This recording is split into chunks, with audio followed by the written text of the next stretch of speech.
I'm Dale Bass. I'm with Duke University in the United States. We've been working on high-speed craft biomechanics for about 20 years with the U.S. Navy on and off. The U.S. Navy hasn't been funding this all that well, so it's been on and off. In any case, one of the things that I'm most interested in right now is the biomechanics of women, because there is a theoretical possibility that women will enter into these boat units.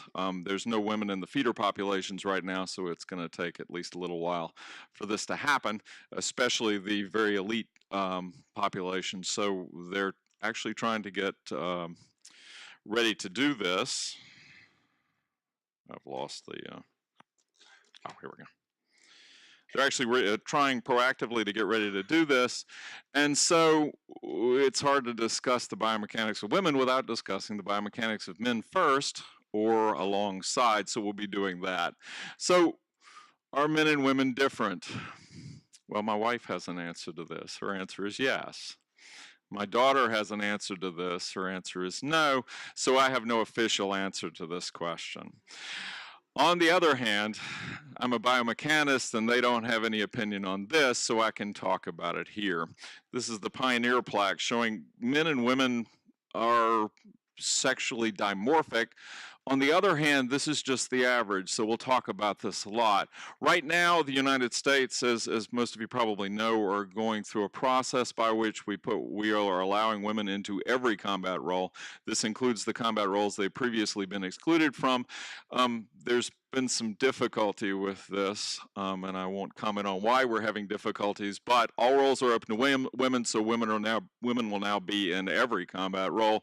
So we're interested in figuring out what's happening. So this ideally would be a video. It isn't even showing up here, so I think that perhaps, so many of you have seen this video. Oh, we don't need the video, don't worry about it.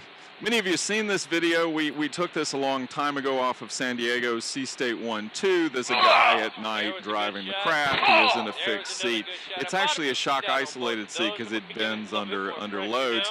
It wasn't designed to be a shock isolated seat. It bends under loads. And so there's another guy who is actually driving the boat who is in a shock isolated seat. So the guy in the rigid seat is going, everybody oomph, okay? Oomph, Is everybody okay? Oomph.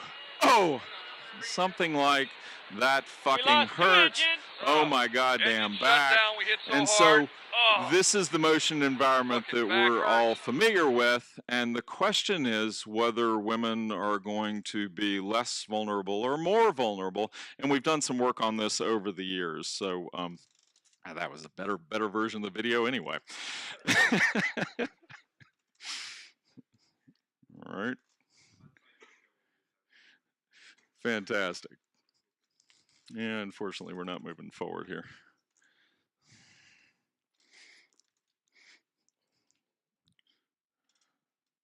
Was it backwards? There's forward. Okay.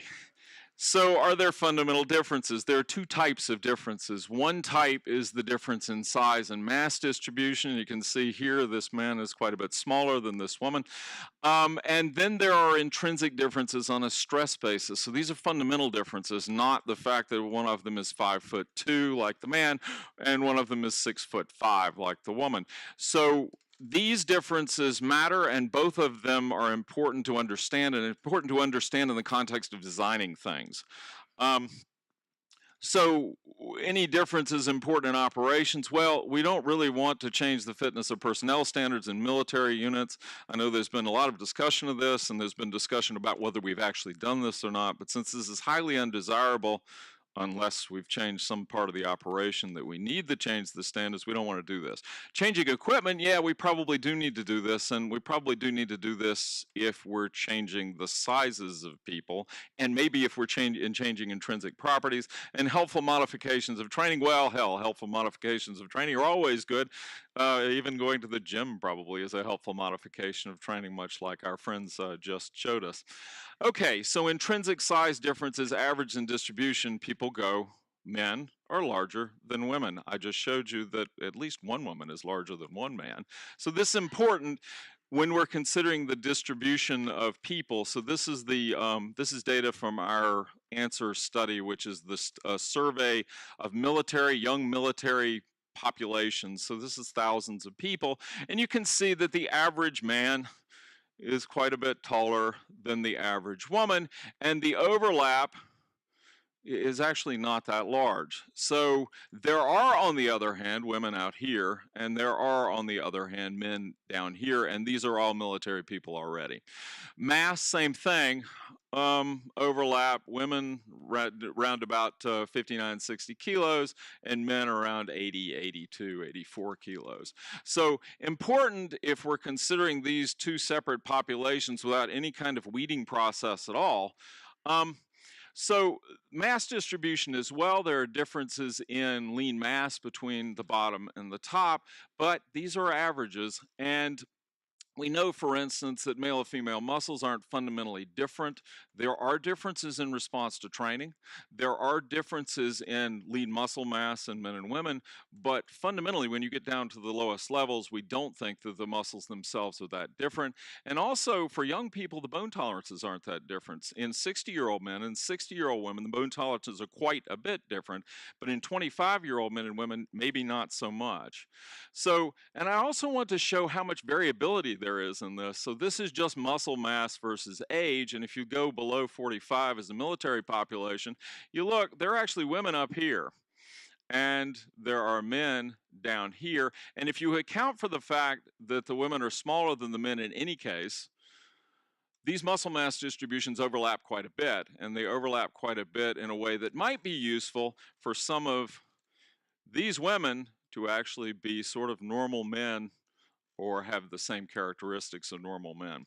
So a lot of variability, and if we account for the fact that the women are smaller here, the percentage of muscle mass between men and women isn't in the tails of the distribution isn't all that different. Okay, so let's go back to tall and short people. Again, observation, there are some 1.85 meter women that weigh 100 kilos. So it's important to think in terms of the distribution, and you're probably not going to get a 4'9" woman in a boat unit to pass the physical standards. She can't climb the wall.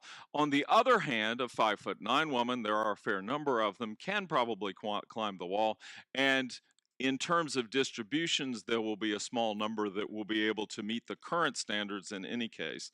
And I'll show this in the context of sports. So this is the 2012 results from the Kona, the Ironman Triathlon Championships in Kona. And you can see these are the male professionals, there are about 40 of them. They're the female professionals, about 30 of them. This in terms of time run for this race, and you can see that the female professionals overlap a not insubstantial number of the male professionals in this race, and the amateurs, the female professionals actually do better than almost all of the male amateurs. And the male amateurs in this race, I don't know how much you know about the Kona triathlon, the male amateurs in this race are only amateurs because they're pretty rich and they can afford to train all the time. And so these guys are actually fairly good triathletes as well. So lots of overlap in these distributions. Okay, so a couple of effects. One of them is the size effect, and one of them is the intrinsic effect. So the size effect, let's just look at this quickly. We did a study a long time ago in arm fracture in military aged populations. It was young women and young men. This came from an observation that there were a bunch of catastrophic forearm fractures in female drivers.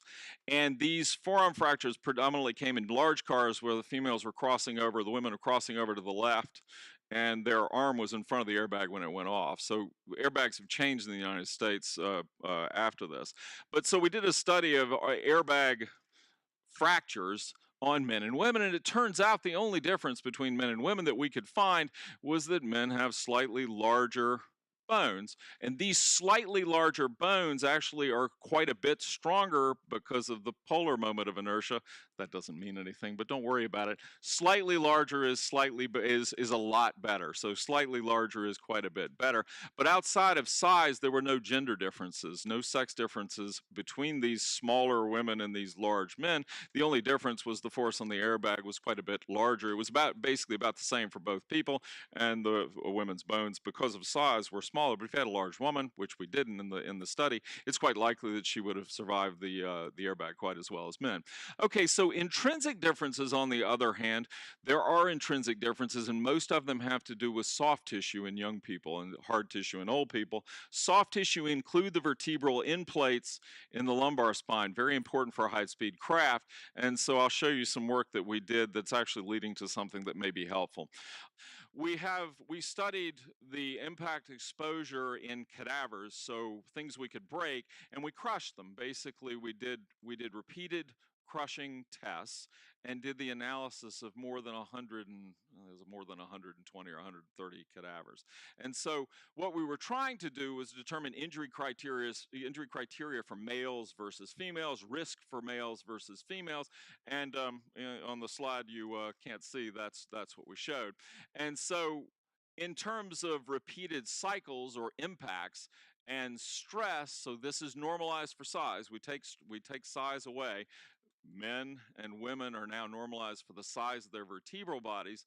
You can't see quite as well, but there is a difference between men and women at 20, 40, and 60 years in terms of these parameters. If we boil them all down into one parameter, this one parameter accounts for both the number of cycles, the number of stress, as well as the age.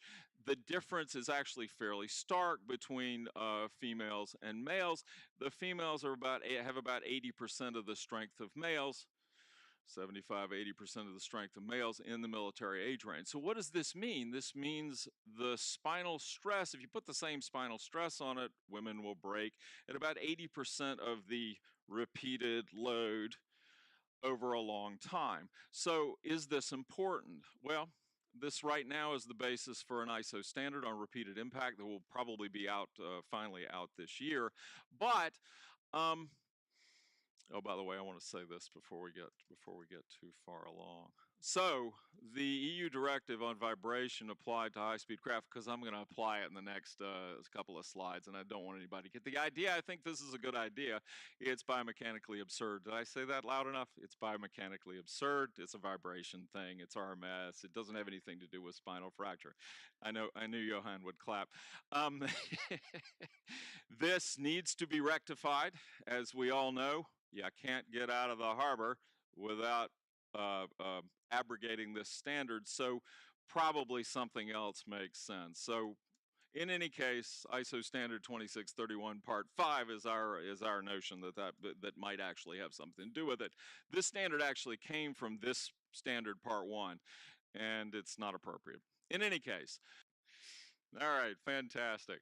Okay, so this is the reason I said the thing about the EU directive, because I was talking about things that have to do with the EU directive. But point is, lifetime risk, males versus females, there's not that much difference, except that the females have a lower lifetime risk in the off-road vehicles.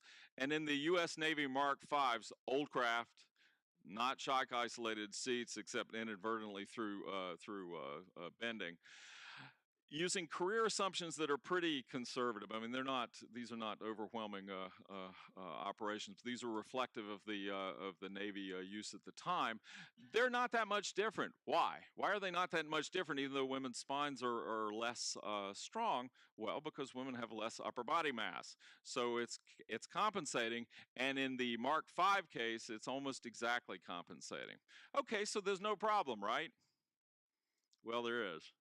Because what tends to happen, especially with the newer people in the population who they haven't thought about and they haven't designed equipment for, if you add, for instance, just interceptor body armor, which the Navy uses occasionally, if you add that, this causes problems. The women all of a sudden have much higher risk simply because they're smaller and a constant mass is being added to them. This constant mass is the mass of the plate and the mass of the stuff around them. This also is true of the mass of the helmet. You can't change night vision goggle mass based on stature. So this is an important consideration when you're talking about the anthropometry or the desired anthropometry of people moving into units like this.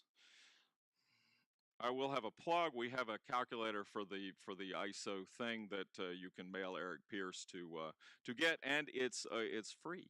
So the fact that it's free, everyone should be mailing Eric Pierce. All right. So bottom line, on average, men and women are biomechanically different. Differences by size, like for example, I showed you long bone strength, intrinsic differences on a stress basis, lumbar fatigue injury, but there are certain counterbalancing men versus women issues. Important though, this is not true for particular men and particular women. The current record holder for the Boston Marathon in the women's division can certainly beat me in the marathon and can probably beat me in the 100. So these differences that then may be just portions of the distribution are very important. U.S. smoke jumper crews, for instance, a lot of there's a lot of history. Do y'all know what a smoke jumper is? These are guys who go out west. There are big fires. They fly them over the fires and they jump them in, and then they spend 2 weeks fighting the fire. They've got 100 pounds of equipment that they carry around, and so these are pretty rigorous occupations. Women were allowed into these units in the 1980s with much resistance. And right now, the units are about 5% women. The men in the units now respect the women and understand that they can do these roles and occupations as well as some of the men. And so, on the other hand, they tend to be taller than the average woman. They are certainly much stronger than the average woman, and they are certainly more fit. So they have a similar biomechanical profile to the men, just based on the need for the job. For instance, again would be a terrible smoke jumper because I'm too tall, I'm too heavy, and I'm too old. So most of the smoke jumpers are 5'7", 5'8", 5'9" for various reasons. Some of them had to do with the idea that they needed to jump in. So it's always necessary to consider the distribution beyond the average. And we need to figure out which differences are important and which differences are not. So somebody mentioned this earlier, but to design something, a military vehicle for somebody who's 1.4 meters to about 2.1 meters, that's the entire distribution of the populations except for that's impossible. This is not something that's going to happen, so you need to decide where you want to put your anthropometry. But always include the human early in any design. This is a problem we have in the US where quite frequently we're designing a power plant, or we're designing a hull form, or we're designing a something else, but it eventually needs to include humans. So eventually means that we're going to have problems. We need to include them at the beginning. Thank you very much.